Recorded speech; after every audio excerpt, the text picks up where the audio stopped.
The mental features discoursed of as the analytical are, in themselves, but little susceptible of analysis. We appreciate them only in their effects. We know of them, among other things, that they are always to their possessor, when inordinately possessed, a source of the liveliest enjoyment. As the strong man exults in his physical ability, delighting in such exercises as call his muscles into action, so glories the analyst in that moral activity which disentangles. He derives pleasure from even the most trivial occupations bringing his talent into play. He is fond of enigmas, of conundrums, of hieroglyphics, exhibiting in his solutions of each a degree of acumen which appears to the ordinary apprehension preternatural. His results, brought about by the very soul and essence of method, have, in truth, the whole air of intuition. The faculty of resolution is possibly much invigorated by mathematical study, and especially by that highest branch of it, which, unjustly, and merely on account of its retrograde operations, has been called, as if par excellence, analysis. Yet to calculate is not in itself to analyze. A chess player, for example, does the one without effort at the other. It follows that the game of chess, in its effects upon mental character, is greatly misunderstood. I am not now writing a treatise, but simply prefacing a somewhat peculiar narrative by observations very much at random. I will therefore take occasion to assert that the higher powers of the reflective intellect are more decidedly and more usefully tasked by the unostentatious game of draughts than by all the elaborate frivolity of chess. In this latter, where the pieces have different and bizarre motions, with various and variable values, what is only complex is mistaken, a not unusual error, for what is profound. The attention is here called powerfully into play. If it flag for an instant, an oversight is committed resulting in injury or defeat, the possible moves being not only manifold but involute. The chances of such oversights are multiplied, and in 9 cases out of 10 it is the more concentrative rather than the more acute player who conquers. In drafts, on the contrary, where the moves are unique and have but little variation, the probabilities of inadvertence are diminished, and the mere attention being left comparatively unemployed. What advantages are obtained by either party are obtained by superior acumen. To be less abstract, let us suppose a game of draughts, where the pieces are reduced to 4 kings, and where, of course, no oversight is to be expected. It is obvious that here the victory can be decided, the players being at all equal, only by some recherche movement, the result of some strong exertion of the intellect. Deprived of ordinary resources, the analyst throws himself into the spirit of his opponent, identifies himself therewith, and not unfrequently sees thus, at a glance, the sole methods, sometime indeed absurdly simple ones, by which he may seduce into error or hurry into miscalculation. Whist has long been noted for its influence upon what is termed the calculating power, and men of the highest order of intellect have been known to take an apparently unaccountable delight in it, while eschewing chess as frivolous. Beyond doubt, there is nothing of a similar nature so greatly tasking the faculty of analysis. The best chess player in Christendom may be little more than the best player of chess, but proficiency in whist implies capacity for success in all those more important undertakings where mind struggles with mind. When I say proficiency, I mean that perfection in the game, which includes a comprehension of all the sources whence legitimate advantage may be derived. These are not only manifold but multiform, and lie frequently among recesses of thought altogether inaccessible to the ordinary understanding. To observe attentively is to remember distinctly, and so far, the concentrative chess player will do very well at whist, while the rules of Hoyle, themselves based upon the mere mechanism of the game, are sufficiently and generally comprehensible. Thus, to have a retentive memory and to proceed by the book are points commonly regarded as the sum total of good playing. But it is in matters beyond the limits of mere rule that the skill of the analyst is evinced. He makes in silence a host of observations and inferences, so perhaps do his companions, and the difference in the extent of the information obtained lies not so much in the validity of the inference as in the quality of the observation. The necessary knowledge is that of what to observe. Our player confines himself not at all, nor because the game is the object does he reject deductions from things external to the game. He examines the countenance of his partner, comparing it carefully with that of each of his opponents. He considers the mode of assorting the cards in each hand, often counting trump by trump and honor by honor through the glances bestowed by their holders upon each. He notes every variation of face as the play progresses, gathering a fund of thought from the differences in the expression of certainty, of surprise, of triumph, or of chagrin. From the manner of gathering up a trick, he judges whether the person taking it can make another in the suit. He recognizes what is played through feint by the manner with which it is thrown upon the table. A casual or inadvertent word, the accidental dropping or turning of a card, with the accompanying anxiety or carelessness in regard to its concealment, the counting of the tricks with the order of their arrangement, embarrassment, hesitation, eagerness or trepidation, all afford, to his apparently intuitive perception, indications of the true state of affairs.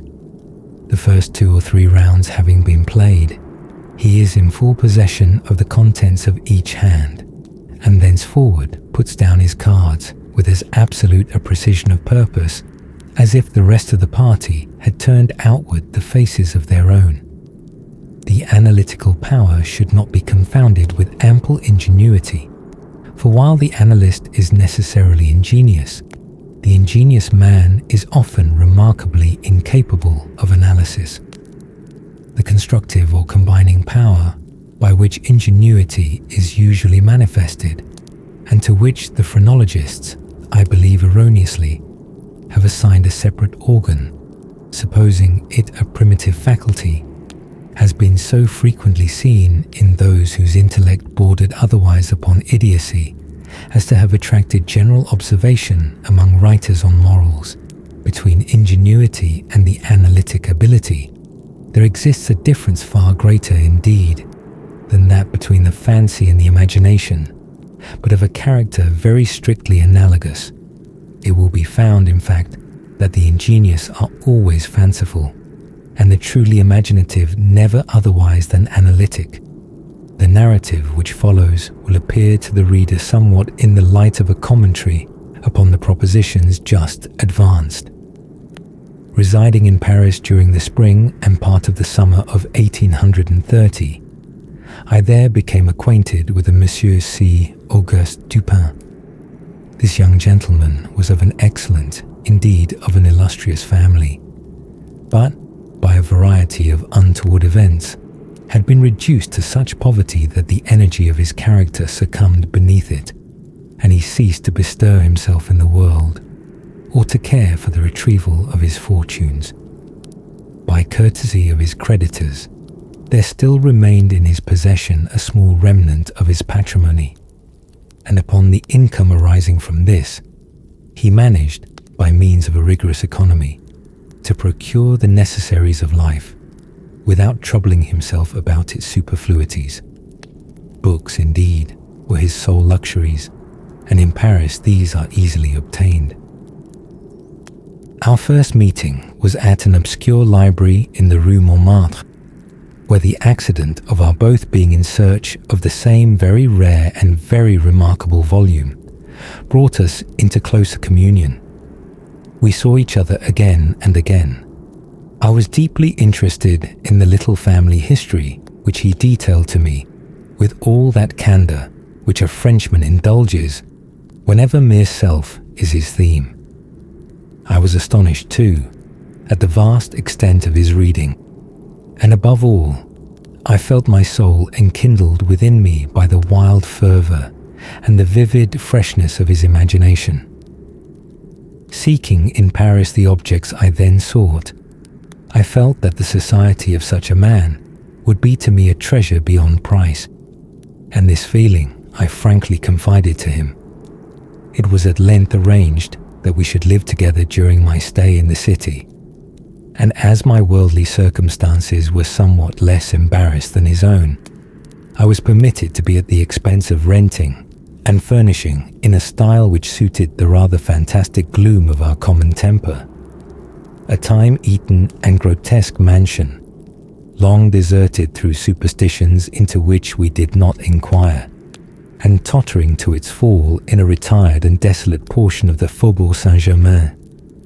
Had the routine of our life at this place been known to the world, we should have been regarded as madmen, although, perhaps, as madmen of a harmless nature. Our seclusion was perfect. We admitted no visitors. Indeed, the locality of our retirement had been carefully kept a secret from my own former associates, and it had been many years since Dupin had ceased to know or be known in Paris. We existed within ourselves alone. It was a freak of fancy in my friend, for what else shall I call it, to be enamoured of the night for her own sake. And into this bizarrerie, as into all his others, I quietly fell, giving myself up to his wild whims with a perfect abandon. The sable divinity would not herself dwell with us always, but we could counterfeit her presence. At the first dawn of the morning we closed all the messy shutters of our old building, lighting a couple of tapers which, strongly perfumed, threw out only the ghastliest and feeblest of rays. By the aid of these, we then busied our souls in dreams, reading, writing, or conversing, until warned by the clock of the advent of the true darkness. Then we sallied forth into the streets arm in arm, continuing the topics of the day, or roaming far and wide until a late hour, seeking amid the wild lights and shadows of the populous city that infinity of mental excitement which quiet observation can afford. At such times I could not help remarking and admiring, although from his rich ideality I had been prepared to expect it, a peculiar analytic ability in Dupin. He seemed, too, to take an eager delight in its exercise, if not exactly in its display, and did not hesitate to confess the pleasure thus derived. He boasted to me, with a low chuckling laugh, that most men, in respect to himself, wore windows in their bosoms, and was wont to follow up such assertions by direct and very startling proofs of his intimate knowledge of my own. His manner at these moments was frigid and abstract. His eyes were vacant in expression, while his voice, usually a rich tenor, rose into a treble which would have sounded petulantly but for the deliberateness and entire distinctness of the enunciation. Observing him in these moods, I often dwelt meditatively upon the old philosophy of the bipart soul, and amused myself with the fancy of a double Dupin, the creative and the resolvent. Let it not be supposed from what I have just said that I am detailing any mystery or penning any romance. What I have described in The Frenchman was merely the result of an excited, or perhaps of a diseased intelligence, but of the character of his remarks at the periods in question. An example will best convey the idea. We were strolling one night down a long dirty street in the vicinity of the Palais Royal. Being both apparently occupied with thought, neither of us had spoken a syllable for 15 minutes at least. All at once Dupin broke forth with these words: "He is a very little fellow, that's true, and would do better for the Théâtre des Variétés. There can be no doubt of that, I replied unwittingly, and not at first observing, so much had I been absorbed in reflection, the extraordinary manner in which the speaker had chimed in with my meditations. In an instant afterward, I recollected myself, and my astonishment was profound. "Dupin," said I gravely, "this is beyond my comprehension. I do not hesitate to say that I am amazed and can scarcely credit my senses. How was it possible you should know I was thinking of..." Here I paused to ascertain beyond a doubt whether he really knew of whom I thought. "Of Chantilly," said he. "Why do you pause?"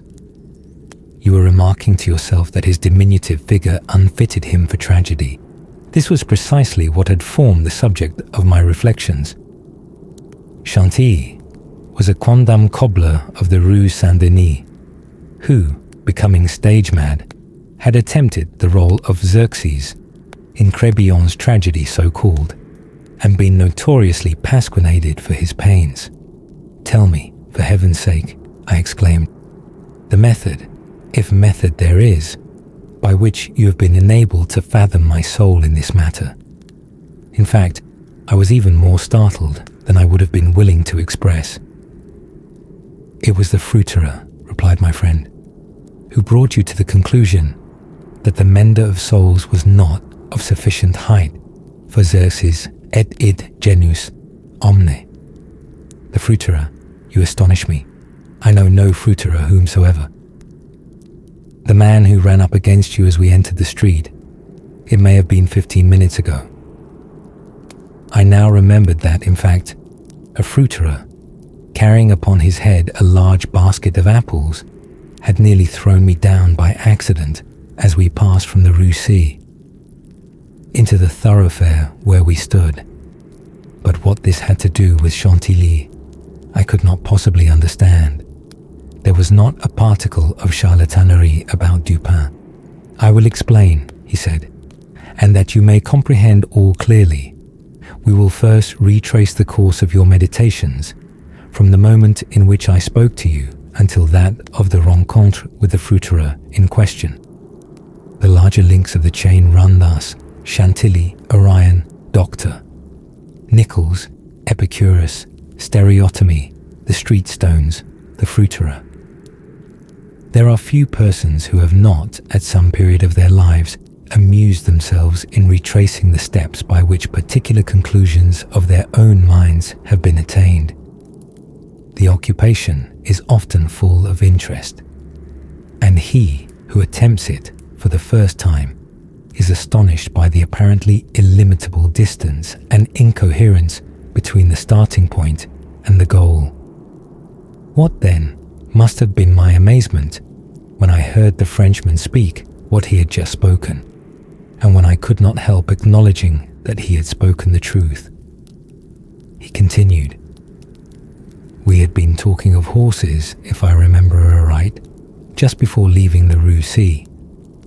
This was the last subject we discussed. As we crossed into this street, a fruiterer with a large basket upon his head, brushing quickly past us, thrust you upon a pile of paving stones collected at a spot where the causeway is undergoing repair. You stepped upon one of the loose fragments, slipped, slightly strained your ankle, appeared vexed or sulky, muttered a few words, turned to look at the pile, and then proceeded in silence. I was not particularly attentive to what you did, but observation has become with me, of late, a species of necessity. You kept your eyes upon the ground, glancing, with a petulant expression, at the holes and ruts in the pavement, so that I saw you were still thinking of the stones, until we reached the little alley called Lamartine, which has been paved, by way of experiment, with the overlapping and riveted blocks. Here your countenance brightened up, and perceiving your lips move, I could not doubt that you murmured the word stereotomy, a term very affectedly applied to this species of pavement. I knew that you could not say to yourself stereotomy without being brought to think of atomies, and thus of the theories of Epicurus. And since, when we discussed this subject not very long ago, I mentioned to you how singularly, yet with how little notice, the vague guesses of that noble Greek had met with confirmation in the late Nebula Cosmogony, I felt that you could not avoid casting your eyes upward to the great nebula in Orion, and I certainly expected that you would do so. You did look up, and I was now assured that I had correctly followed your steps. But in that bitter tirade upon Chantilly, which appeared in yesterday's Musée, the satirist, making some disgraceful allusions to the cobbler's change of name upon assuming the buskin, quoted a Latin line about which we have often conversed. I mean the line perdidit antiquum littera prima sonum. I had told you that this was in reference to Orion, formerly written Urion, and from certain pungencies connected with this explanation, I was aware that you could not have forgotten it. It was clear, therefore, that you would not fail to combine the two ideas of Orion and Chantilly. That you did combine them I saw by the character of the smile which passed over your lips. You thought of the poor cobbler's immolation. So far, you had been stooping in your gait, but now I saw you draw yourself up to your full height. I was then sure that you reflected upon the diminutive figure of Chantilly. At this point, I interrupted your meditations to remark that as, in fact, he was a very little fellow, that Chantilly, he would do better at the Théâtre des Variétés. Not long after this, we were looking over an evening edition of the Gazette des Tribunaux, when the following paragraphs arrested our attention. Extraordinary murders. This morning, about 3 o'clock, the inhabitants of the Quartier Saint-Roch were aroused from sleep by a succession of terrific shrieks, issuing, apparently, from the fourth story of a house in the Rue Morgue, known to be in the sole occupancy of one Madame L'Espagnier and her daughter, Mademoiselle Camille L'Espagnier. After some delay, occasioned by a fruitless attempt to procure admission in the usual manner, the gateway was broken in with a crowbar, and 8 or 10 of the neighbours entered accompanied by 2 gendarmes. By this time, the cries had ceased, but as the party rushed up the first flight of stairs, 2 or more rough voices in angry contention were distinguished, and seemed to proceed from the upper part of the house. As the second landing was reached, these sounds also had ceased, and everything remained perfectly quiet. The party spread themselves and hurried from room to room. Upon arriving at a large back chamber in the 4th story, the door of which, being found locked with the key inside, was forced open, a spectacle presented itself which struck everyone present not less with horror than with astonishment. The apartment was in the wildest disorder, the furniture broken and thrown about in all directions. There was only one bedstead, and from this the bed had been removed and thrown into the middle of the floor. On a chair lay a razor besmeared with blood. On the hearth were 2 or 3 long and thick tresses of grey human hair, also dabbled in blood, and seeming to have been pulled out by the roots.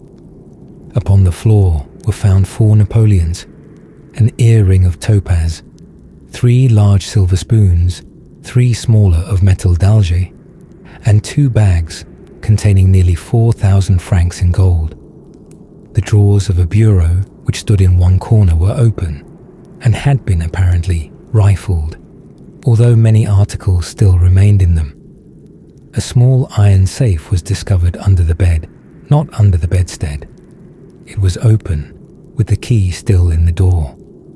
It had no contents beyond a few old letters and other papers of little consequence. Of Madame L'Espagnier, no traces were here seen, but an unusual quantity of soot being observed in the fireplace, a search was made in the chimney, and, horrible to relate, the corpse of the daughter, head downward, was dragged therefrom. It having been thus forced up the narrow aperture for a considerable distance, the body was quite warm. Upon examining it, many excoriations were perceived, no doubt occasioned by the violence with which it had been thrust up and disengaged. Upon the face were many severe scratches, and upon the throat, dark bruises and deep indentations of fingernails, as if the deceased had been throttled to death. After a thorough investigation of every portion of the house, without farther discovery, the party made its way into a small paved yard in the rear of the building, where lay the corpse of the old lady, with her throat so entirely cut that upon an attempt to raise her, the head fell off. The body, as well as the head, was fearfully mutilated, the former so much so as scarcely to retain any semblance of humanity. To this horrible mystery, there is not, as yet we believe, the slightest clue. The next day's paper had these additional particulars. The tragedy in the Rue Morgue. Many individuals have been examined in relation to this most extraordinary and frightful affair.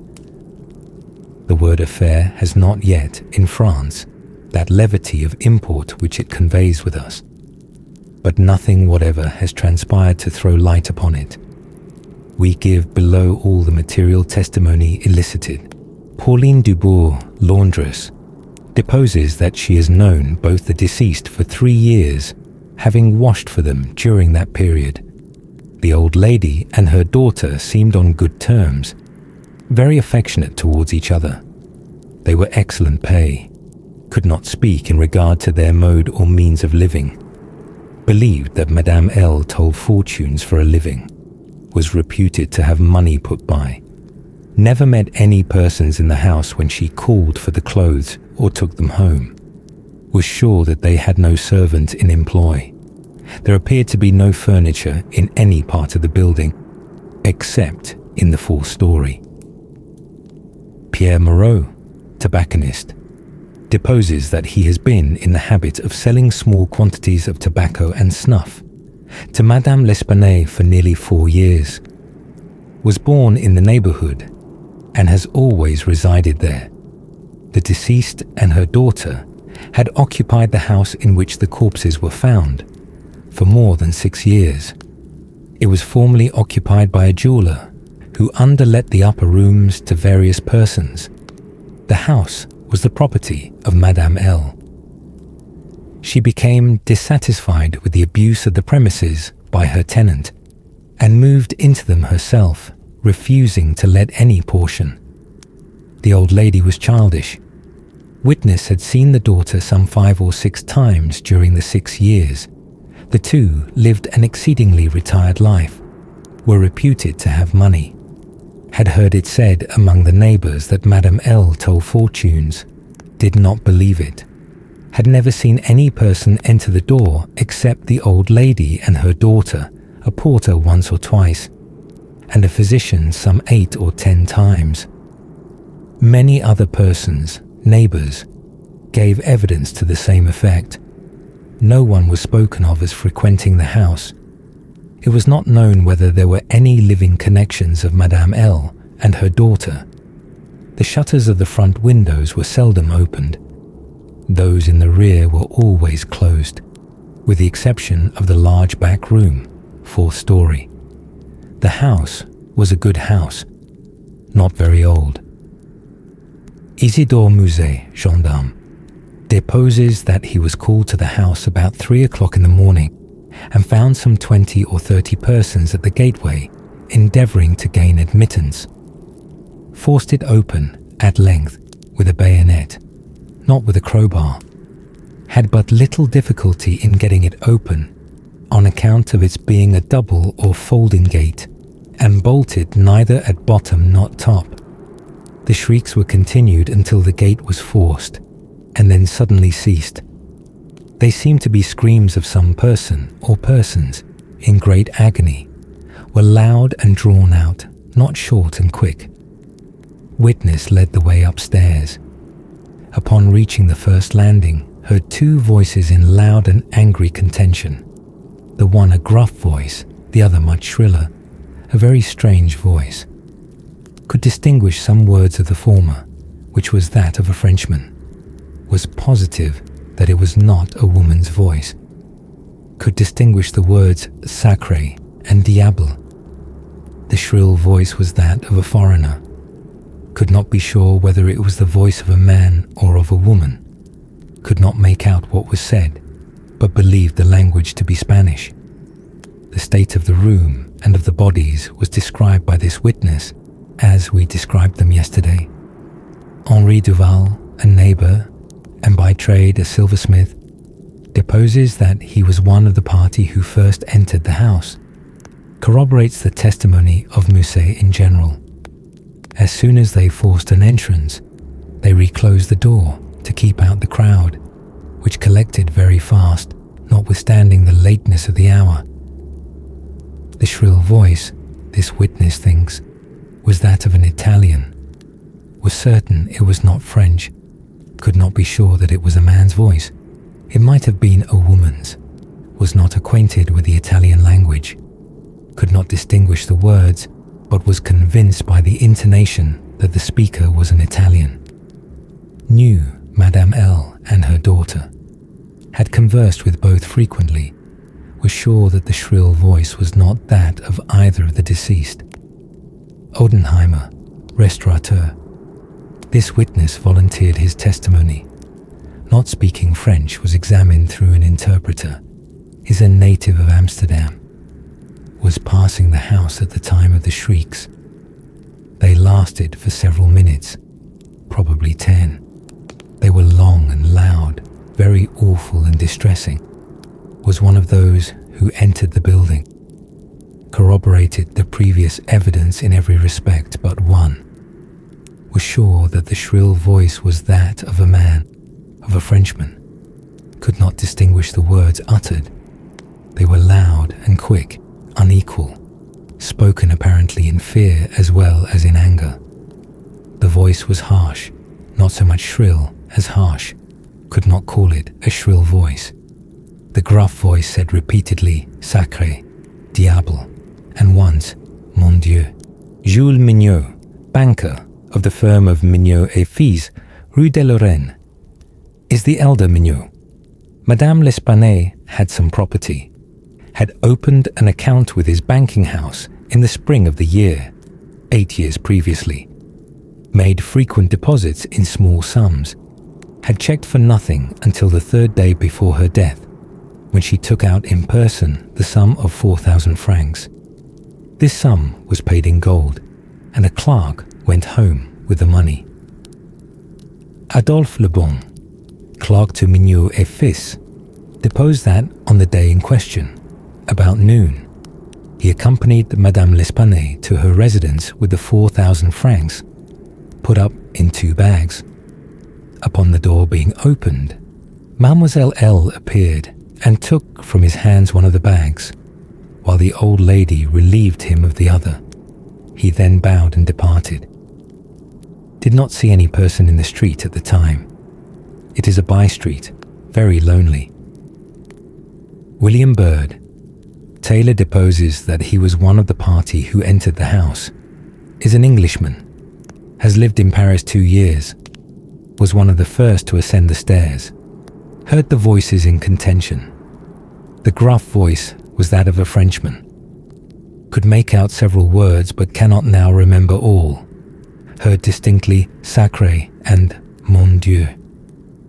There was a sound at the moment as if of several persons struggling, a scraping and scuffling sound. The shrill voice was very loud, louder than the gruff one. Is sure that it was not the voice of an Englishman. Appeared to be that of a German. Might have been a woman's voice. Does not understand German. 4 of the above-named witnesses being recalled, deposed that the door of the chamber in which was found the body of Mademoiselle L. was locked on the inside when the party reached it. Everything was perfectly silent, no groans or noises of any kind. Upon forcing the door, no person was seen. The windows, both of the back and front room, were down and firmly fastened from within. A door between the two rooms was closed, but not locked. The door leading from the front room into the passage was locked, with the key on the inside. A small room in the front of the house, on the 4th story, at the head of the passage was open, the door being ajar. This room was crowded with old beds, boxes, and so forth. These were carefully removed and searched. There was not an inch of any portion of the house which was not carefully searched. Sweeps were sent up and down the chimneys. The house was a 4-story one, with garrets, mansards. A trapdoor on the roof was nailed down very securely. Did not appear to have been opened for years. The time elapsing between the hearing of the voices in contention and the breaking open of the room door was variously stated by the witnesses. Some made it as short as 3 minutes, some as long as 5. The door was opened with difficulty. Alfonso Garcia, undertaker, deposes that he resides in the Rue Morgue, is a native of Spain, was one of the party who entered the house, did not proceed upstairs, is nervous and was apprehensive of the consequences of agitation. Heard the voices in contention. The gruff voice was that of a Frenchman. Could not distinguish what was said. The shrill voice was that of an Englishman. Is sure of this. Does not understand the English language, but judges by the intonation. Alberto Montani, confectioner, deposes that he was among the first to ascend the stairs. Heard the voices in question. The gruff voice was that of a Frenchman. Distinguished several words. The speaker appeared to be expostulating. Could not make out the words of the shrill voice. Spoke quick and unevenly. Thinks it the voice of a Russian. Corroborates the general testimony. Is an Italian. Never conversed with a native of Russia. Several witnesses recalled. Here testified that the chimneys of all the rooms on the 4th story were too narrow to admit the passage of a human being. By sweeps were meant cylindrical sweeping brushes, such as are employed by those who clean chimneys. These brushes were passed up and down every flue in the house. There is no back passage by which anyone could have descended while the party proceeded upstairs. The body of Mademoiselle L'Espanaye was so firmly wedged in the chimney that it could not be got down until 4 or 5 of the party united their strength. Jules Mignot, banker of the firm of Mignot et Fils, Rue de Lorraine, is the elder Mignot. Madame L'Espanaye had some property, had opened an account with his banking house in the spring of the year, 8 years previously, made frequent deposits in small sums, had checked for nothing until the 3rd day before her death, when she took out in person the sum of 4,000 francs. This sum was paid in gold, and a clerk went home with the money. Adolphe Lebon, clerk to Mignot et Fils, deposed that on the day in question, about noon, he accompanied Madame L'Espanaye to her residence with the 4,000 francs, put up in 2 bags. Upon the door being opened, Mademoiselle L. appeared and took from his hands one of the bags, while the old lady relieved him of the other. He then bowed and departed. Did not see any person in the street at the time. It is a by-street, very lonely. William Bird, tailor, deposes that he was one of the party who entered the house, is an Englishman, has lived in Paris 2 years, was one of the first to ascend the stairs, heard the voices in contention. The gruff voice was that of a Frenchman. Could make out several words but cannot now remember all. Heard distinctly sacré and mon Dieu. There was a sound at the moment as if of several persons struggling, a scraping and scuffling sound. The shrill voice was very loud, louder than the gruff one. Is sure that it was not the voice of an Englishman. Appeared to be that of a German. Might have been a woman's voice. Does not understand German. 4 of the above-named witnesses being recalled deposed that the door of the chamber in which was found the body of Mademoiselle L was locked on the inside when the party reached it. Everything was perfectly silent, no groans or noises of any kind. Upon forcing the door, no person was seen. The windows, both of the back and front room, were down and firmly fastened from within. A door between the 2 rooms was closed, but not locked. The door leading from the front room into the passage was locked, with the key on the inside. A small room in the front of the house, on the 4th story, at the head of the passage was open, the door being ajar. This room was crowded with old beds, boxes, and so forth. These were carefully removed and searched. There was not an inch of any portion of the house which was not carefully searched. Sweeps were sent up and down the chimneys.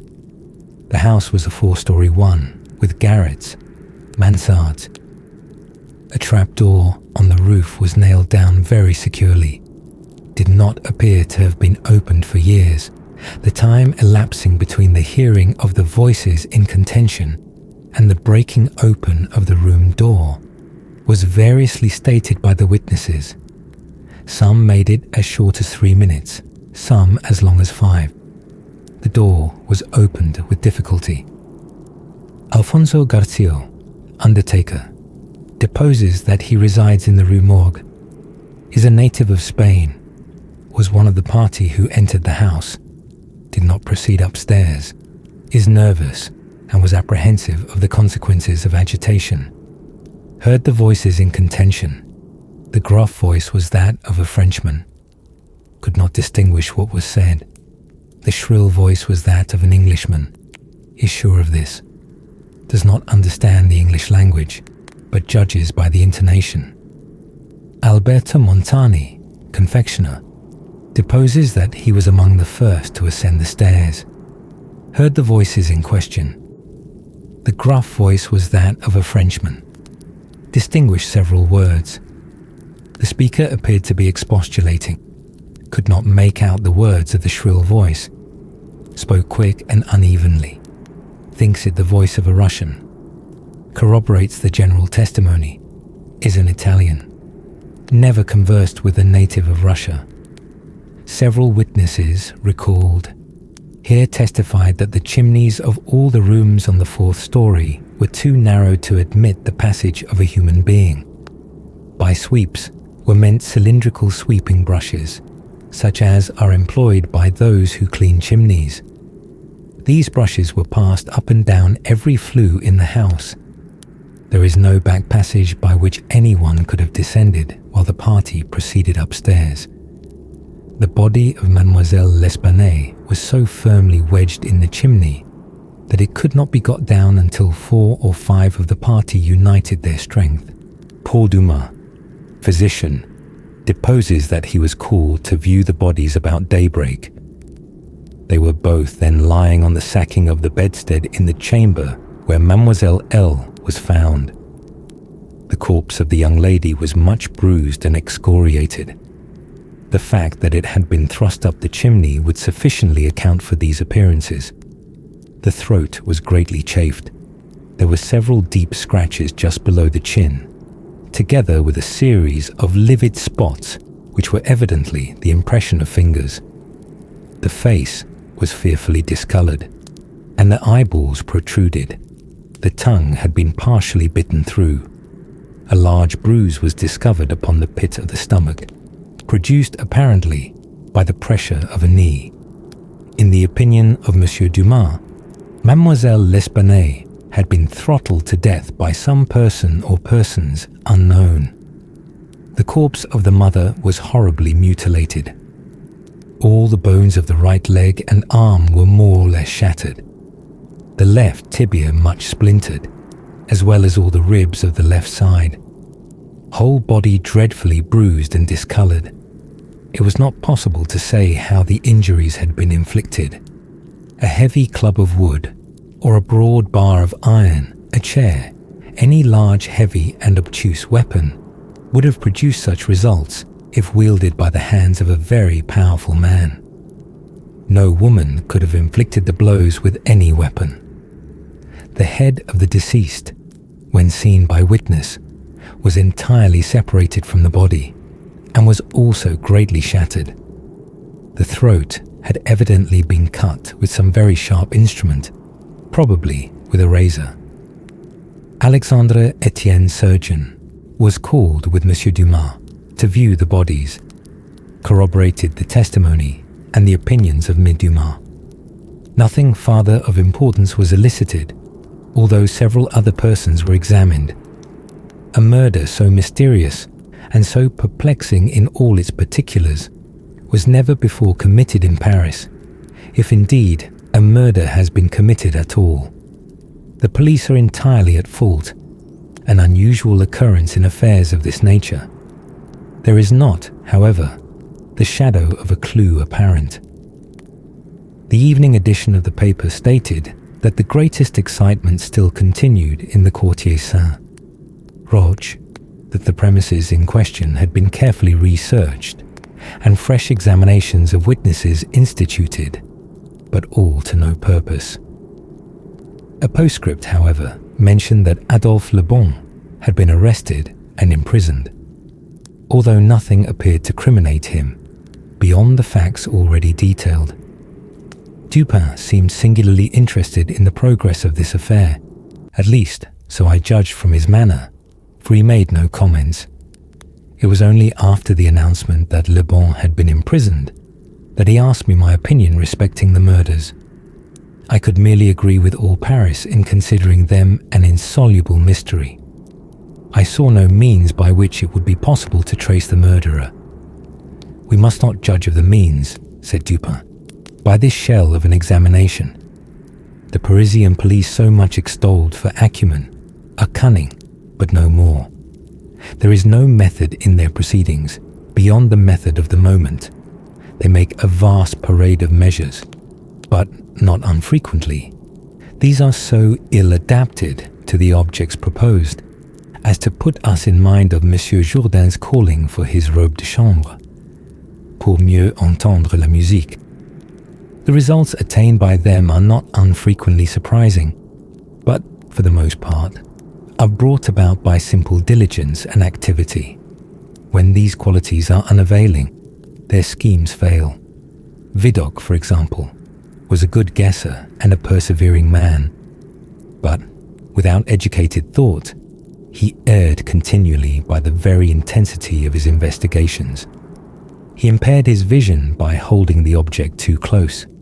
He might see, perhaps, one or two points with unusual clearness, but in so doing, he necessarily lost sight of the matter as a whole. Thus there is such a thing as being too profound. Truth is not always in a well.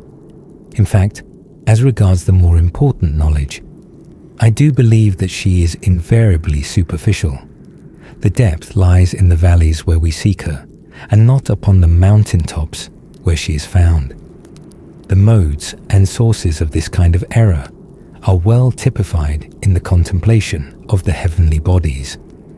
To look at a star by glances, to view it in a sidelong way, by turning toward it the exterior portions of the retina, more susceptible of feeble impressions of light than the interior, is to behold the star distinctly, is to have the best appreciation of its luster, a luster which grows dim just in proportion as we turn our vision fully upon it. A greater number of rays actually fall upon the eye in the latter case, but in the former there is the more refined capacity for comprehension. By undue profundity we perplex and enfeeble thought, and it is possible to make even Venus herself vanish from the firmament by a scrutiny too sustained, too concentrated, or too direct. As for these murders, let us enter into some examinations for ourselves before we make up an opinion respecting them. An inquiry will afford us amusement. I thought this an odd term, so applied, but said nothing. And besides, Le Bon once rendered me a service for which I am not ungrateful. We will go and see the premises with our own eyes. I know G, the prefect of police, and shall have no difficulty in obtaining the necessary permission." The permission was obtained, and we proceeded at once to the Rue Morgue. This is one of those miserable thoroughfares which intervene between the Rue Richelieu and the Rue Saint-Roch. It was late in the afternoon when we reached it, as this quarter is at a great distance from that in which we resided. The house was readily found, for there were still many persons gazing up at the closed shutters with an objectless curiosity from the opposite side of the way. It was an ordinary Parisian house with a gateway, on one side of which was a glazed watchbox with a sliding panel in the window, indicating a loge de concierge. Before going in, we walked up the street, turned down an alley, and then, again turning, passed in the rear of the building. Dupin, meanwhile, examining the whole neighborhood, as well as the house, with a minuteness of attention for which I could see no possible object. Retracing our steps, we came again to the front of the dwelling, rang, and having shown our credentials, were admitted by the agents in charge. We went upstairs into the chamber where the body of Mademoiselle L'Espanaye had been found, and where both the deceased still lay. The disorders of the room had, as usual, been suffered to exist. I saw nothing beyond what had been stated in the Gazette des Tribunaux. Dupin scrutinized everything, not excepting the bodies of the victims. We then went into the other rooms and into the yard, a gendarme accompanying us throughout. The examination occupied us until dark, when we took our departure. On our way home, my companion stepped in for a moment at the office of one of the daily papers. I have said that the whims of my friend were manifold, and that je les ménageais. For this phrase, there is no English equivalent. It was his humour, now, to decline all conversation on the subject of the murder until about noon the next day. He then asked me, suddenly, if I had observed anything peculiar at the scene of the atrocity. There was something in his manner of emphasizing the word peculiar which caused me to shudder without knowing why. "No, nothing peculiar," I said. "Nothing more, at least, than we both saw stated in the paper." "The Gazette," he replied, "has not entered, I fear, into the unusual horror of the thing. But dismiss the idle opinions of this print. It appears to me that this mystery is considered insoluble, for the very reason which should cause it to be regarded as easy of solution. I mean, for the outre character of its features. The police are confounded by the seeming absence of motive, not for the murder itself, but for the atrocity of the murder. They are puzzled, too, by the seeming impossibility of reconciling the voices heard in contention with the facts that no one was discovered upstairs but the assassinated Mademoiselle L'Espanaye, and that there were no means of egress without the notice of the party ascending. The wild disorder of the room, the corpse thrust with the head downward up the chimney, the frightful mutilation of the body of the old lady. These considerations, with those just mentioned, and others which I need not mention, have sufficed to paralyze the powers by putting completely at fault the boasted acumen of the government agents.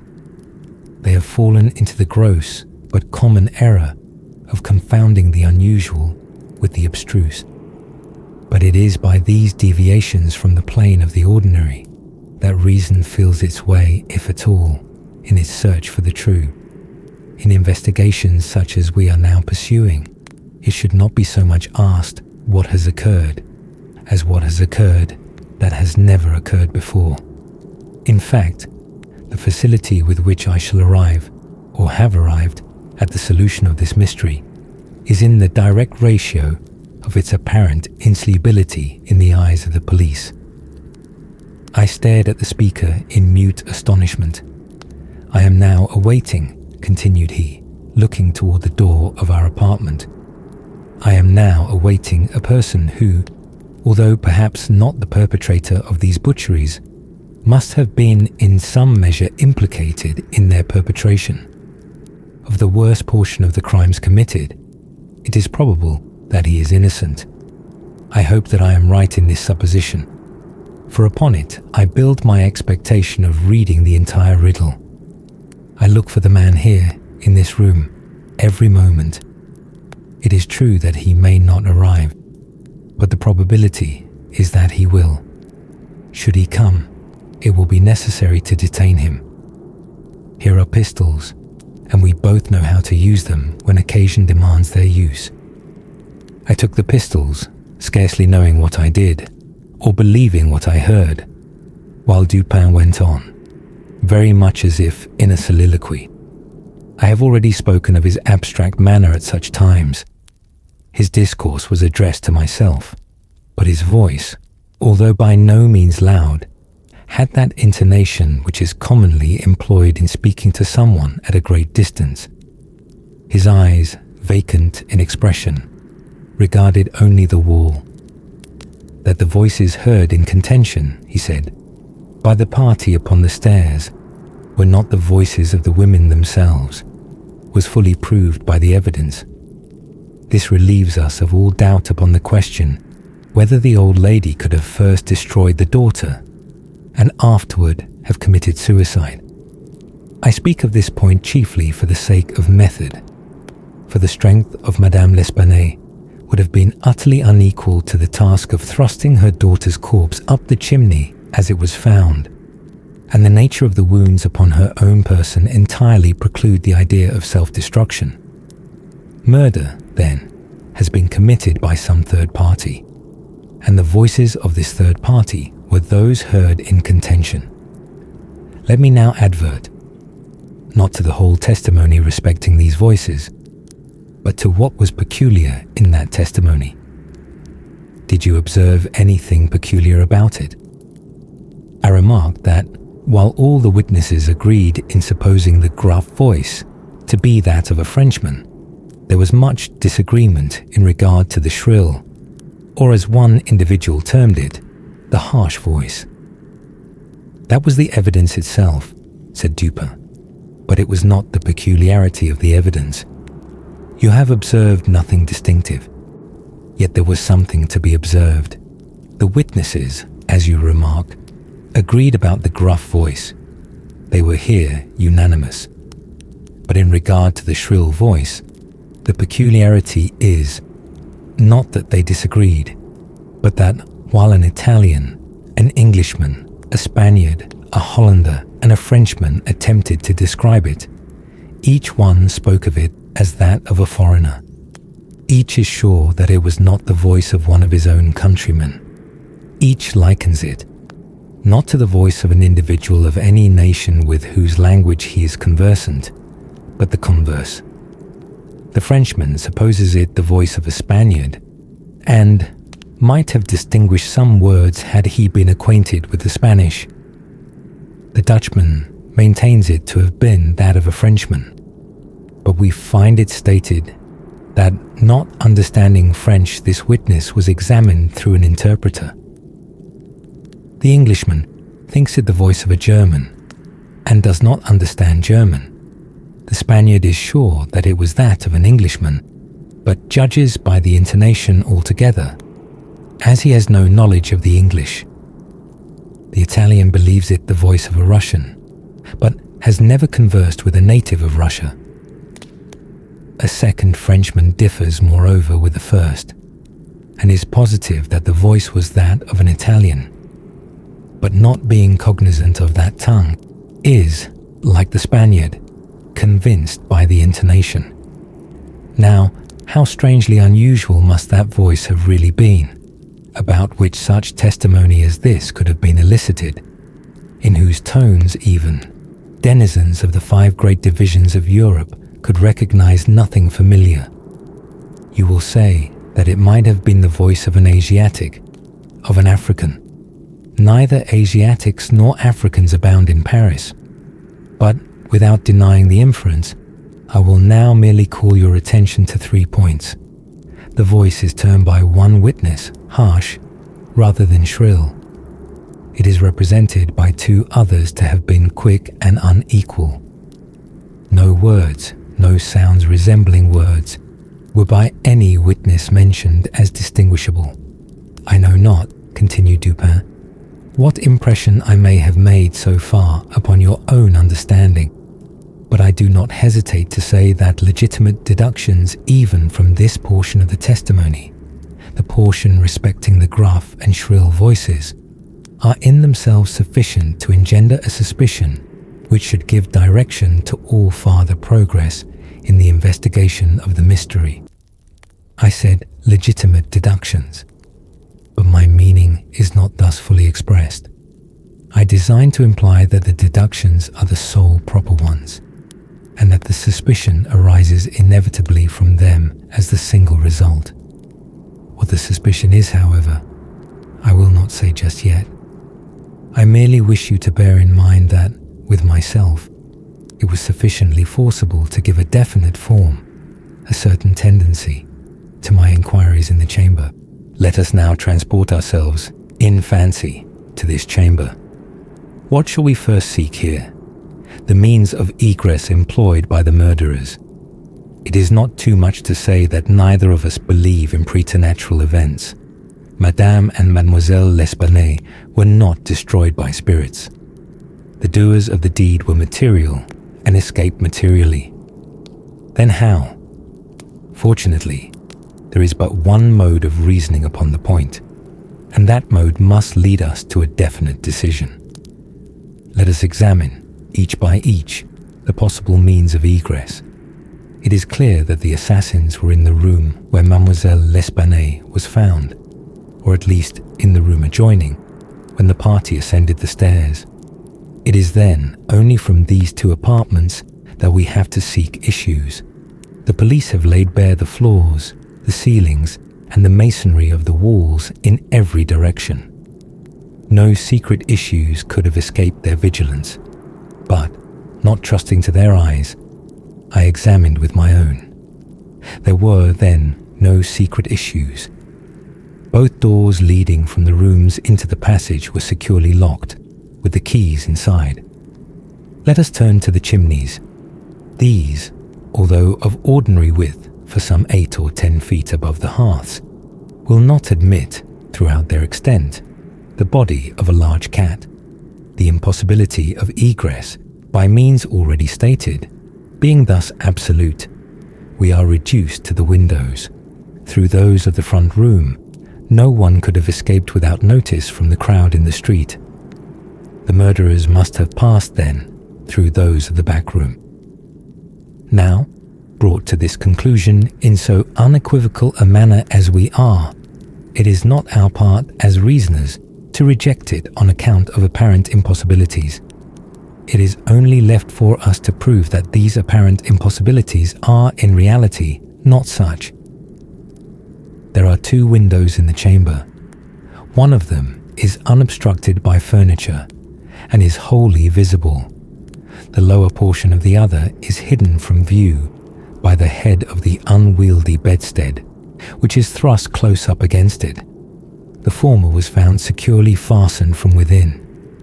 It resisted the utmost force of those who endeavored to raise it. A large gimlet hole had been pierced in its frame to the left, and a very stout nail was found fitted therein, nearly to the head. Upon examining the other window, a similar nail was seen, similarly fitted in it, and a vigorous attempt to raise this sash failed also. The police were now entirely satisfied that egress had not been in these directions, and therefore it was thought a matter of supererogation to withdraw the nails and open the windows.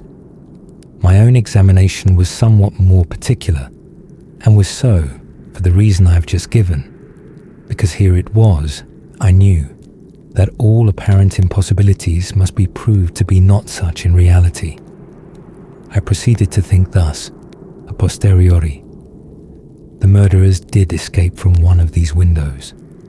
This being so, they could not have refastened the sashes from the inside, as they were found fastened.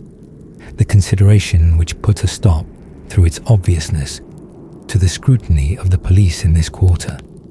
Yet the sashes were fastened. They must then have the power of fastening themselves. There was no escape from this conclusion. I stepped to the unobstructed casement, withdrew the nail with some difficulty, and attempted to raise the sash. It resisted all my efforts, as I had anticipated.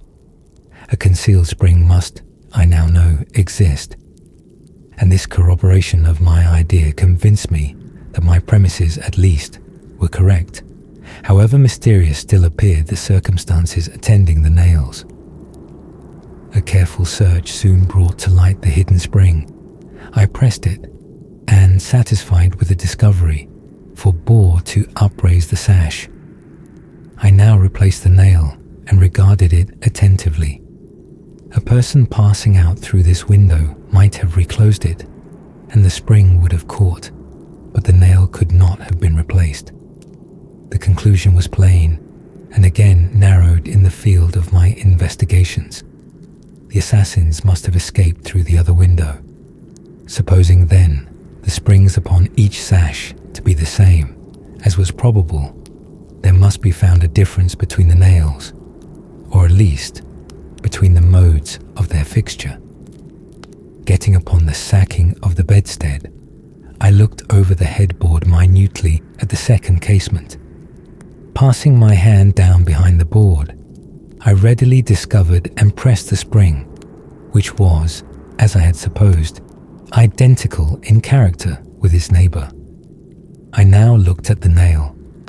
It was as stout as the other, and apparently fitted in the same manner, driven in nearly up to the head.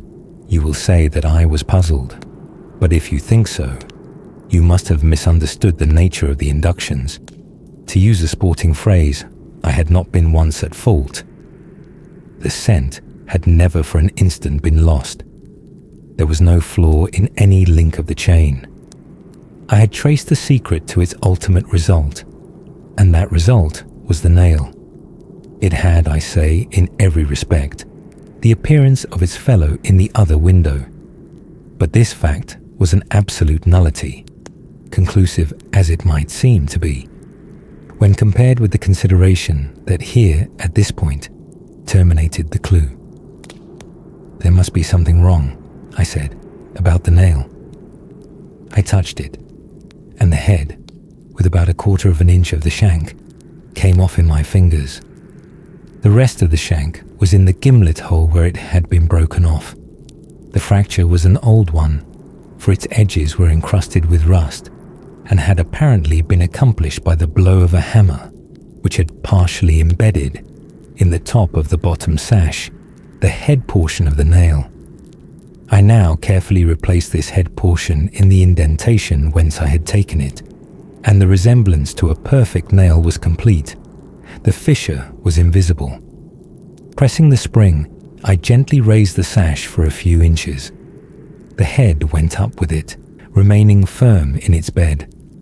I closed the window, and the semblance of the whole nail was again perfect. The riddle, so far, was now unriddled. The assassin had escaped through the window which looked upon the bed. Dropping of its own accord upon his exit, or perhaps purposely closed, it had become fastened by the spring, and it was the retention of this spring which had been mistaken by the police for that of the nail.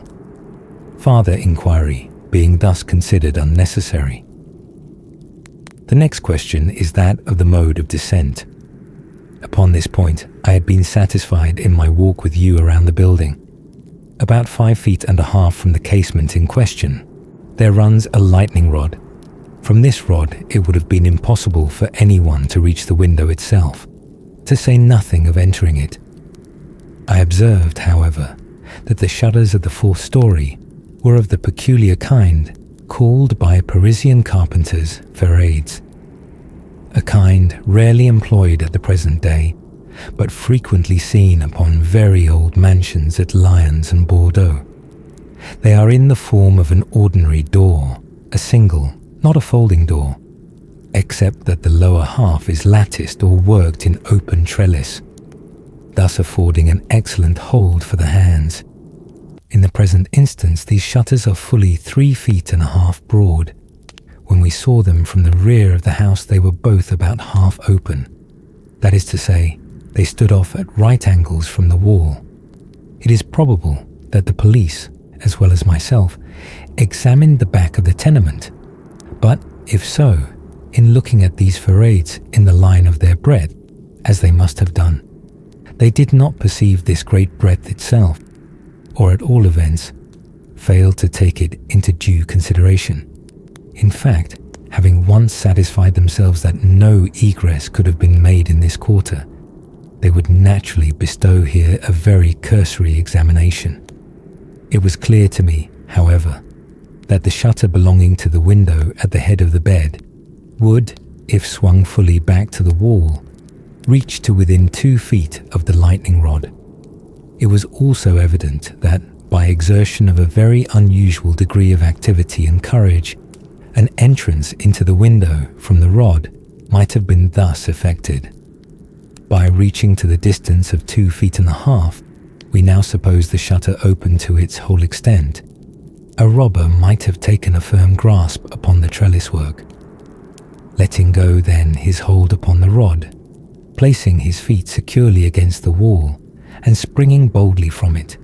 He might have swung the shutter so as to close it, and, if we imagine the window open at the time, might even have swung himself into the room.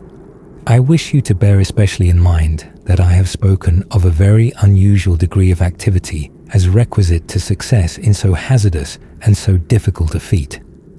It is my design to show you first that the thing might possibly have been accomplished. But secondly and chiefly, I wish to impress upon your understanding the very extraordinary, the almost preternatural character of that agility which could have accomplished it.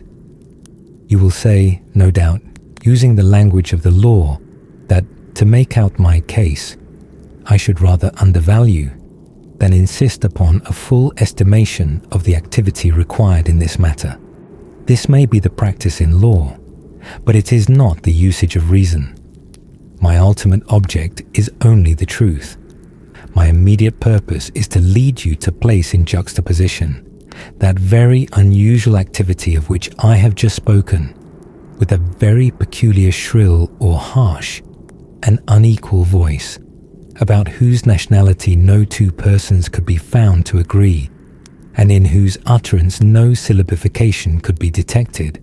At these words, a vague and half-formed conception of the meaning of Dupin flitted over my mind.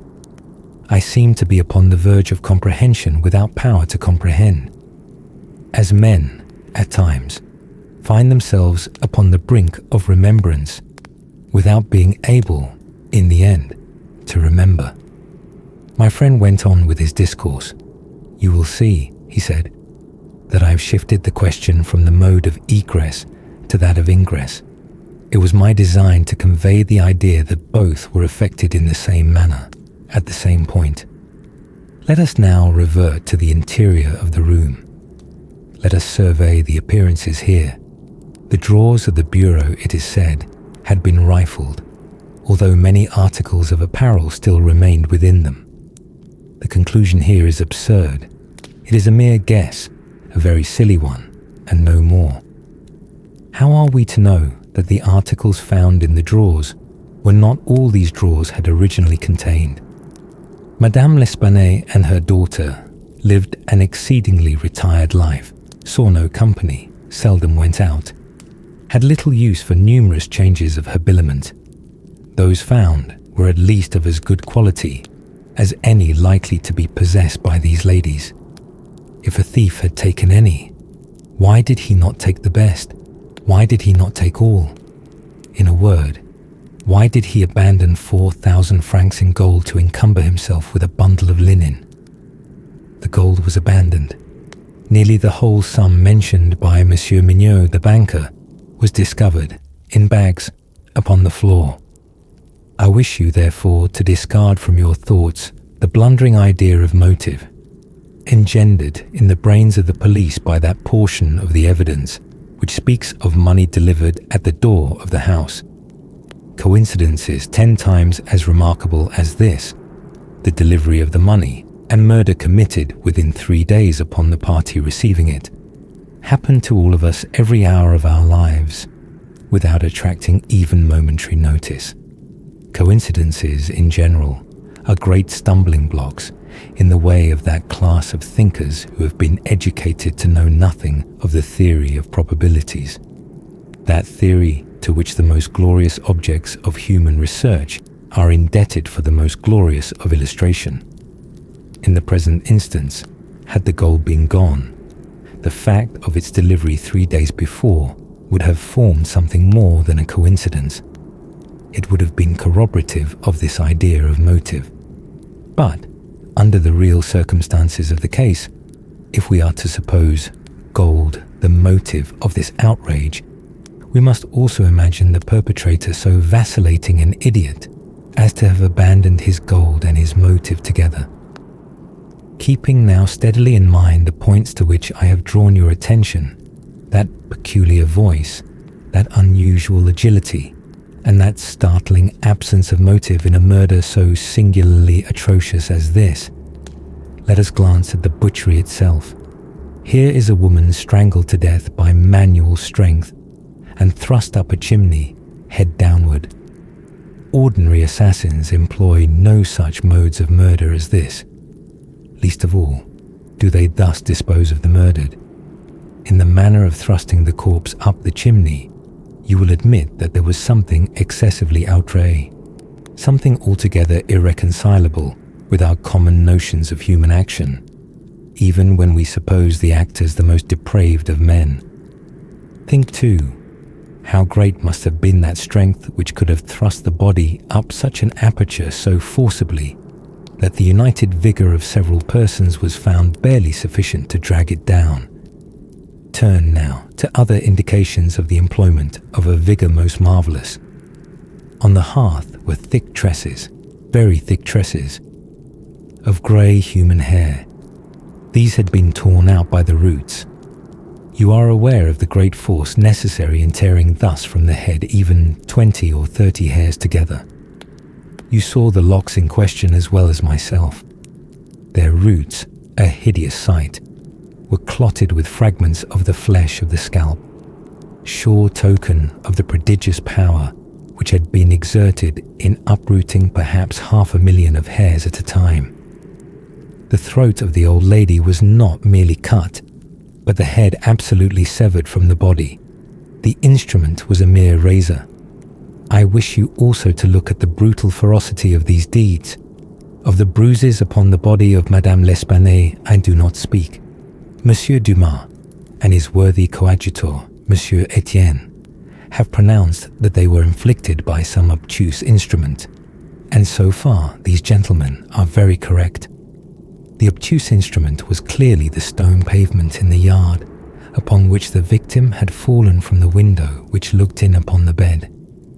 This idea, however simple it may now seem, escaped the police for the same reason that the breadth of the shutters escaped them, because, by the affair of the nails, their perceptions had been hermetically sealed against the possibility of the windows having ever been opened at all. If now, in addition to all these things, you have properly reflected upon the odd disorder of the chamber, we have gone so far as to combine the ideas of an agility astounding, a strength superhuman, a ferocity brutal, a butchery without motive, a grotesquerie in horror absolutely alien from humanity, and a voice foreign in tone to the ears of men of many nations, and devoid of all distinct or intelligible syllabification. What result, then, has ensued? What impression have I made upon your fancy? I felt a creeping of the flesh as Dupin asked me the question. A madman, I said, has done this deed. Some raving maniac escaped from a neighbouring maison de santé. In some respects, he replied, your idea is not irrelevant, but the voices of madmen, even in their wildest paroxysms, are never found to tally with that peculiar voice heard upon the stairs. Madmen are of some nation, and their language however incoherent in its words, has always the coherence of syllabification. Besides, the hair of a madman is not such as I now hold in my hand. I disentangled this little tuft from the rigidly clutched fingers of Madame L'Espanaye. Tell me what you can make of it. Dupin, I said, completely unnerved. This hair is most unusual. This is no human hair. I have not asserted that it is, said he. But before we decide this point, I wish you to glance at the little sketch I have here traced upon this paper. It is a facsimile drawing of what has been described in one portion of the testimony as dark bruises and deep indentations of fingernails upon the throat of Mademoiselle L'Espanaye, and in another, by Messrs. Dumas and Etienne, as a series of livid spots, evidently the impression of fingers. You will perceive, continued my friend, spreading out the paper upon the table before us, that this drawing gives the idea of a firm and fixed hold. There is no slipping apparent. Each finger has retained, possibly until the death of the victim, the fearful grasp by which it originally embedded itself. Attempt, now, to place all your fingers at the same time, in the respective impressions as you see them. I made the attempt in vain.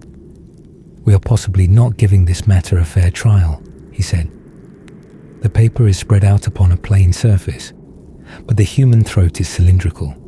Here is a billet of wood, the circumference of which is about that of the throat. Wrap the drawing around it, and try the experiment again. I did so, but the difficulty was even more obvious than before. This, I said, is the mark of no human hand. Read now, replied Dupin, this passage from Cuvier.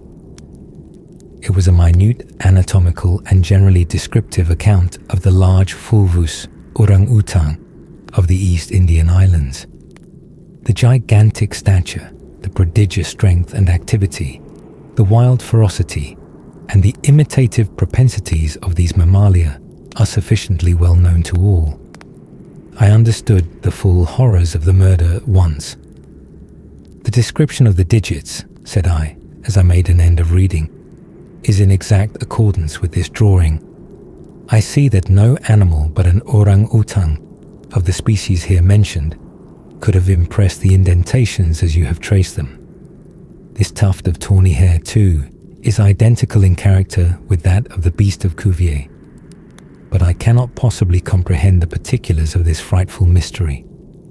Besides, there were two voices heard in contention, and one of them was unquestionably the voice of a Frenchman.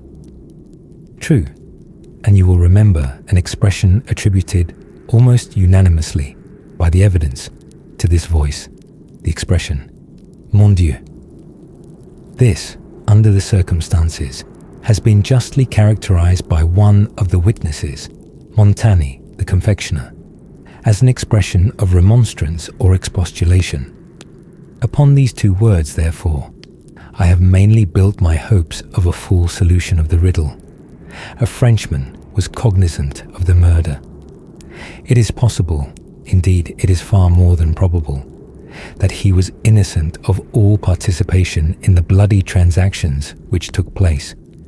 The orang-utan may have escaped from him. He may have traced it to the chamber, but under the agitating circumstances which ensued, he could never have recaptured it. It is still at large. I will not pursue these guesses, for I have no right to call them more, since the shades of reflection upon which they are based are scarcely of sufficient depth to be appreciable by my own intellect, and since I could not pretend to make them intelligible to the understanding of another. We will call them guesses then, and speak of them as such. If the Frenchman in question is indeed, as I suppose, innocent of this atrocity, this advertisement which I left last night, upon our return home, at the office of Le Monde, a paper devoted to the shipping interest and much sought by sailors, will bring him to our residence.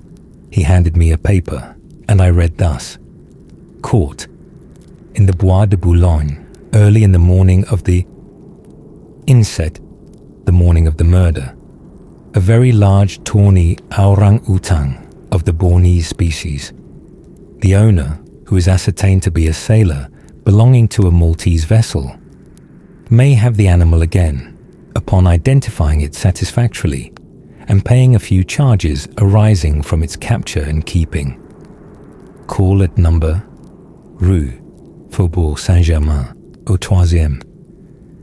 How was it possible, I asked, that you should know the man to be a sailor and belonging to a Maltese vessel? I do not know it, said Dupin. I am not sure of it. Here, however, is a small piece of ribbon, which from its form and from its greasy appearance has evidently been used in tying the hair in one of those long queues of which sailors are so fond. Moreover, this knot is one which few besides sailors can tie, and is peculiar to the Maltese. I picked the ribbon up at the foot of the lightning rod. It could not have belonged to either of the deceased. Now if, after all, I am wrong in my induction from this ribbon, that the Frenchman was a sailor belonging to a Maltese vessel, still I can have done no harm in saying what I did in the advertisement. If I am in error, he will merely suppose that I have been misled by some circumstance into which he will not take the trouble to inquire. But if I am right, a great point is gained.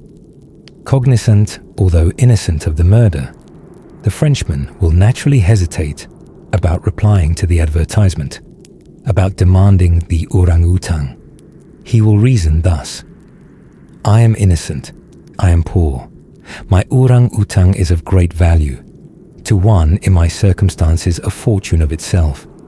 Why should I lose it through idle apprehensions of danger? Here it is, within my grasp. It was found in the Bois de Boulogne, at a vast distance from the scene of that butchery. How can it ever be suspected that a brute beast should have done the deed? The police are at fault. They have failed to procure the slightest clue. Should they even trace the animal, it would be impossible to prove me cognizant of the murder, or to implicate me in guilt on account of that cognizance. Above all, I am known. The advertiser designates me as the possessor of the beast.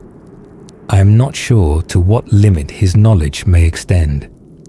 Should I avoid claiming a property of so great value, which it is known that I possess, I will render the animal at least liable to suspicion. It is not my policy to attract attention either to myself or to the beast. I will answer the advertisement, get the orang-utang, and keep it close until this matter has blown over. At this moment, we heard a step upon the stairs. Be ready, said Dupin, with your pistols, but neither use them nor show them until at a signal from myself. The front door of the house had been left open, and the visitor had entered without ringing and advanced several steps upon the staircase. Now, however, he seemed to hesitate. Presently we heard him descending.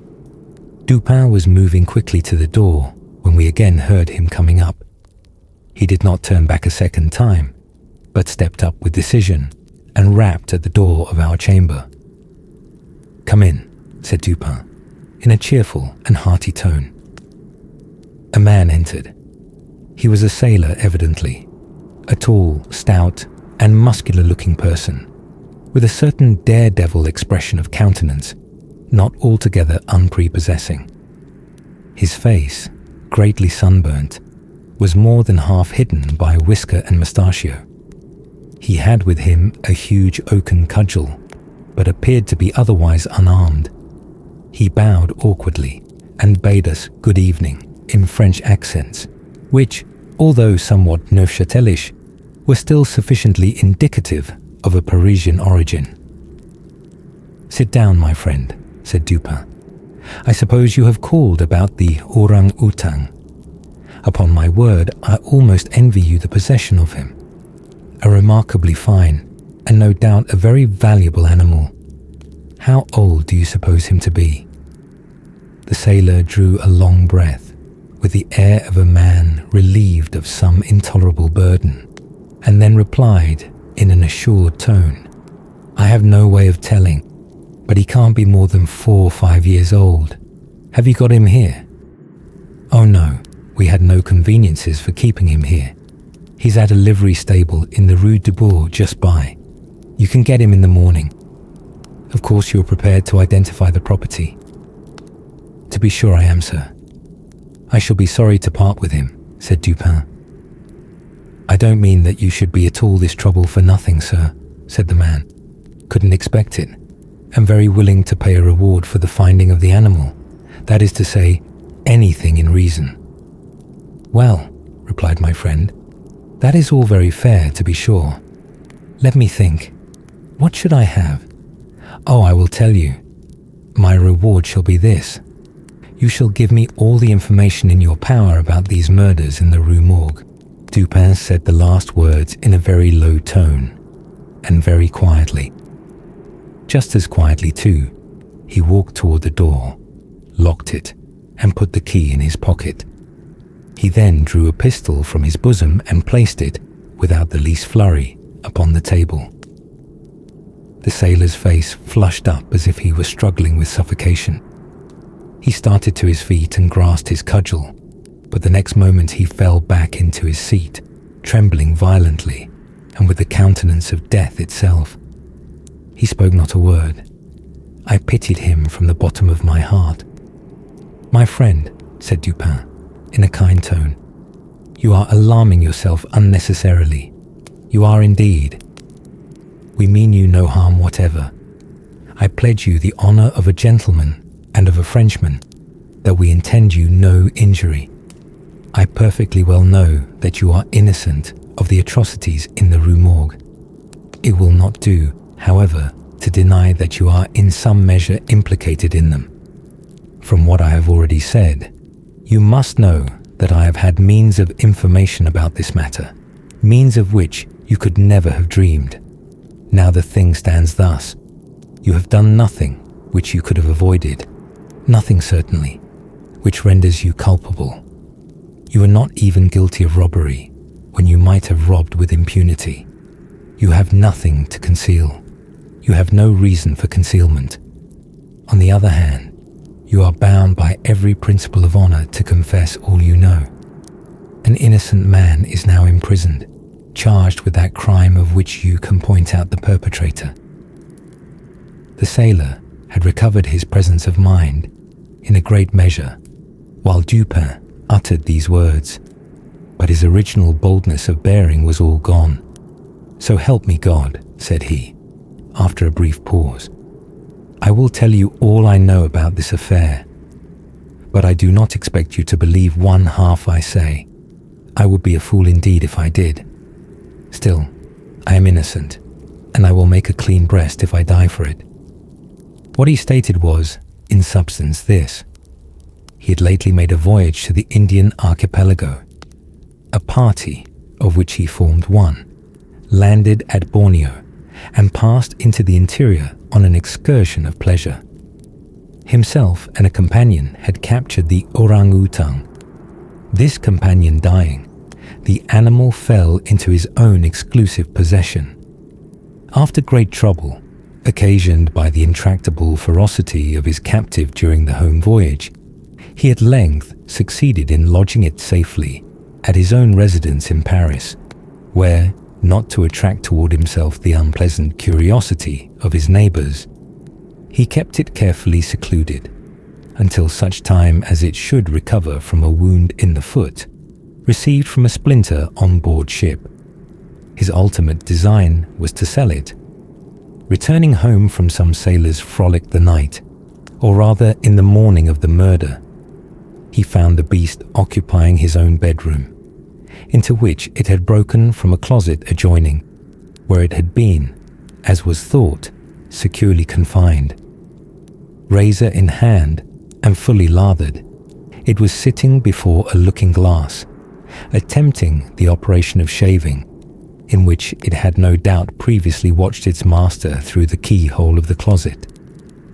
Terrified at the sight of so dangerous a weapon in the possession of an animal so ferocious and so well able to use it, the man, for some moments, was at a loss what to do.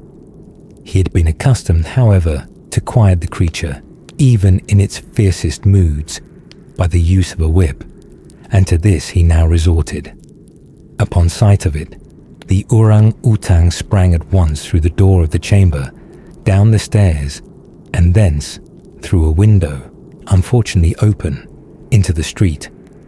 The Frenchman followed in despair, the ape, razor still in hand, occasionally stopping to look back and gesticulate at its pursuer, until the latter had nearly come up with it.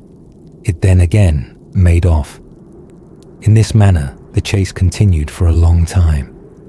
The streets were profoundly quiet, as it was nearly 3 o'clock in the morning. In passing down an alley in the rear of the Rue Morgue, the fugitive's attention was arrested by a light gleaming from the open window of Madame L'Espanaye's chamber in the 4th story of her house. Rushing to the building, it perceived the lightning rod, clambered up with inconceivable agility, grasped the shutter, which was thrown fully back against the wall, and, by its means, swung itself directly upon the headboard of the bed. The whole feat did not occupy a minute. The shutter was kicked open again by the orang-utang as it entered the room. The sailor, in the meantime, was both rejoiced and perplexed. He had strong hopes of now recapturing the brute, as it could scarcely escape from the trap into which it had ventured, except by the rod, where it might be intercepted as it came down. On the other hand, there was much cause for anxiety as to what it might do in the house. This latter reflection urged the man still to follow the fugitive. A lightning rod is ascended without difficulty, especially by a sailor. But when he had arrived as high as the window, which lay far to his left, his career was stopped. The most that he could accomplish was to reach over so as to obtain a glimpse of the interior of the room. At this glimpse, he nearly fell from his hold through excess of horror. Now it was that those hideous shrieks arose upon the night, which had startled from slumber the inmates of the Rue Morgue. Madame L'Espanaye and her daughter, habited in their night clothes, had apparently been occupied in arranging some papers in the iron chest already mentioned, the wheelbarrow which had been wheeled into the middle of the room. It was open, and its contents lay beside it on the floor. The victims must have been sitting with their backs toward the window, and from the time elapsing between the ingress of the beast and the screams, it seems probable that it was not immediately perceived. The flapping to of the shutter would naturally have been attributed to the wind.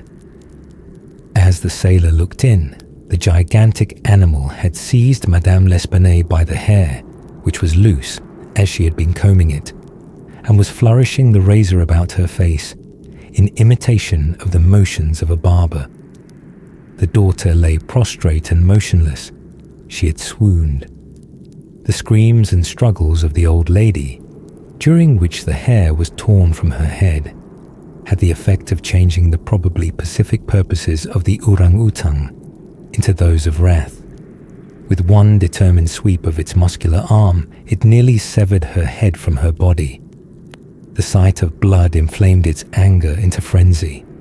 Gnashing its teeth and flashing fire from its eyes, it flew upon the body of the girl and embedded its fearful talons in her throat, retaining its grasp until she expired. Its wandering and wild glances fell at this moment upon the head of the bed, over which the face of its master, rigid with horror, was just discernible. The fury of the beast, who no doubt bore still in mind the dreaded whip, was instantly converted into fear. Conscious of having deserved punishment, it seemed desirous of concealing its bloody deeds, and skipped about the chamber in an agony of nervous agitation, throwing down and breaking the furniture as it moved, and dragging the bed from the bedstead. In conclusion, It seized first the corpse of the daughter and thrust it up the chimney as it was found, then that of the old lady, which it immediately hurled through the window headlong. As the ape approached the casement with his mutilated burden, the sailor shrank aghast to the rod, and rather gliding than clambering down it, hurried at once home, dreading the consequences of the butchery, and gladly abandoning, in his terror, all solicitude about the fate of the orang-outang. The words heard by the party upon the staircase were the Frenchman's exclamations of horror and affright, commingled with the fiendish jabberings of the brute. I have scarcely anything to add. The orang-outang must have escaped from the chamber by the rod, just before the breaking of the door. It must have closed the window as it passed through it. It was subsequently caught by the owner himself, who obtained for it a very large sum at the Jardin des Plantes. Le Don was instantly released, upon our narration of the circumstances, with some comments from Dupin, at the bureau of the prefect of police. This functionary, however well disposed to my friend, could not altogether conceal his chagrin at the turn which affairs had taken, and was fain to indulge in a sarcasm or two about the propriety of every person minding his own business. "Let him talk," said Dupin, who had not thought it necessary to reply. "Let him discourse. It will ease his conscience. I am satisfied with having defeated him in his own castle. Nevertheless, that he failed in the solution of this mystery is by no means that matter for wonder which he supposes it. For in truth, our friend the prefect is somewhat too cunning to be profound. In his wisdom is no stamen.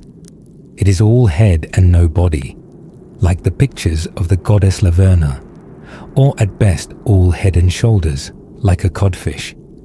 But he is a good creature after all. I like him especially for one master stroke of cant, by which he has attained his reputation for ingenuity. I mean, the way he has de nier ce qui est, et d'expliquer ce qui n'est pas." The end. We hope you have enjoyed this classic Gothic horror tale, The Murders in the Rue Morgue. If you did, please hit like and subscribe for next week's Gothic horror tale upload. Good night, sleep tight.